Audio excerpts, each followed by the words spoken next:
আমাদের সমাজে অনেকের অনেক টাকা পয়সা আছে, সম্পত্তি আছে, কিন্তু মানুষকে একবেলা সেহরি করানো অথবা ইফতার করানো সেই সুযোগটা আল্লাহ তাআলা তাদের তকদিরে রাখে নাই।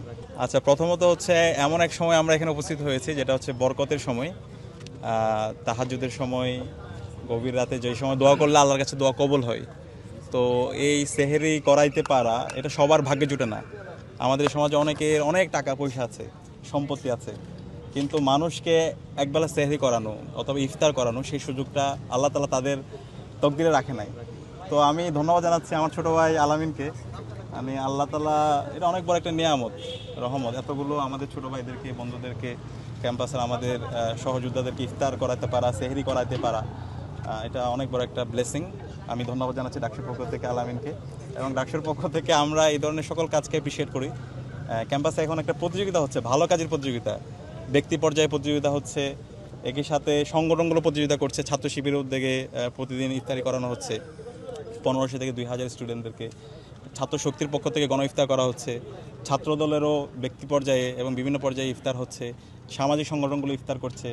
এর পাশাপাশি এখানে হচ্ছে বিভিন্ন জেলাভিত্তিক, উপজেলাভিত্তিক সংগঠন আছে, তারা ইফতার করছে। মানে একটা উৎসবমুখর পরিবেশ। এই উৎসবমুখর পরিবেশ রমজান আমরা আগে দেখতে পাইনি। এই জুলাই বিপ্লবে শহীদের আত্মত্যাগের মাধ্যমে আজকে চমৎকার একটা আমরা বাংলাদেশ পেয়েছি, গণতান্ত্রিক একটা ক্যাম্পাস পেয়েছি। রমজান উপলক্ষে একটা ফেস্টিভ মুড, প্রত্যেকটা হলে যান, প্রত্যেকটা হলে আলোকসজ্জা করা হয়েছে, এবং আমাদের সেন্ট্রাল মসজিদ আগে নারীদের জন্য তারাবির ব্যবস্থা ছিল না, তারাবির ব্যবস্থা করা হয়েছে। তো নারী পুরুষ সবার জন্য আলহামদুলিল্লাহ ক্যাম্পাসে একটা উৎসবমুখর পরিবেশ আমরা রমজান পালন করছি। তো সেই কারণে আমি একদম পবিত্র মুহূর্তে, সেহরির মুহূর্তে আমরা আল্লাহর কাছে দোয়া করছি শহীদ আবু সাঈদ, শহীদ ওয়াসিম, শহীদ আলী রায়হান, শহীদ শান্ত, শহীদ উসমান হাদি ভাইদের জন্য, যাদের আত্মত্যাগের মাধ্যমে আজকে আমরা চমৎকার একটা বাংলাদেশ পেয়েছি, একটা গণতান্ত্রিক ক্যাম্পাস পেয়েছি, ডাকসু পেয়েছি। ডাকসু পরবর্তী আজকে সকল ক্যাম্পাসের মধ্যে একটা শান্তিপূর্ণ পিসফুল কোএক্সিস্টেন্স দেখতে পাচ্ছি। তো আমরা আমাদের এই শহীদদের স্মরণ রাখতে হবে বারবার। আমরা আজকে দেখতে পাচ্ছি, এটা খারাপ লাগে, কষ্ট লাগে যে শহীদদের আত্মত্যাগের মাধ্যমে 2000 আমাদের ভাই বোনরা জীবন দিয়েছে, যে শহীদদের মাধ্যমে আজকে নতুন বাংলাদেশ পেয়েছি।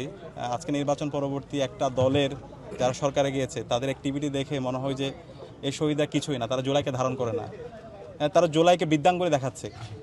এখন পর্যন্ত তাদের যতগুলো অ্যাক্টিভিটি দেখেছি, তারা গণভোটের রায়কে অস্বীকার করে, এবং তারা যেই হাসিনা এবং তার দোসররা গত 16 বছরে বাংলাদেশকে একটা নরক রাজ্যে পরিণত করেছিল,